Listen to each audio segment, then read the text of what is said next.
effect of free and widely available pornography is having on young people, especially men, in our society at this time? Well, I think it's like Treasure Island in Pinocchio. It's all pleasure with no responsibility. That's deadening. It's parasitical in a sense, and I don't mean that. I'm not making a value judgment. I mean, it's no wonder the young guys are caught up in this, because it's an unbelievably powerful technology. It drove the development of the internet, let's not forget, right? So it taps into one viciously primordial motivation.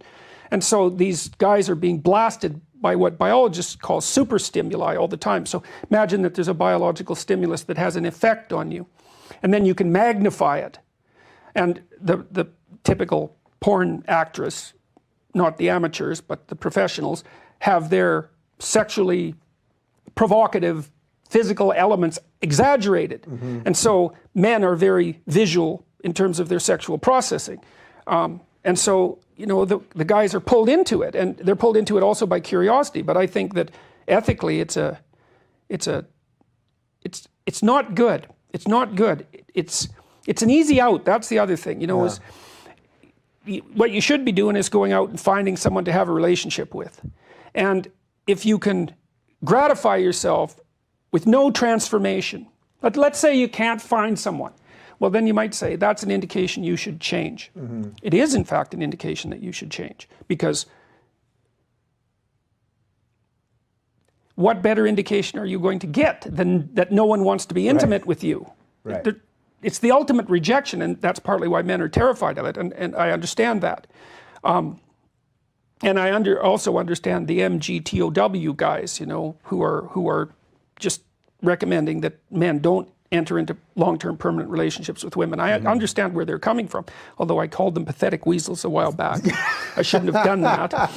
See, that's where I said to you, are you worried about every little thing that you say? Once you say some... Well, they're providing a lot of young guys who need a kick to go out there. Right, they're actually giving them the back door. They're giving them a rationale, and I've seen this have very detrimental effects on a number of people already, and partly in my clinical practice, because these guys, the young guys who aren't successful, they're looking for a reason why women are terrible, because otherwise they have to think, well, they're just not presentable, which is what they do have to think, because that's almost the definition of presentable, right?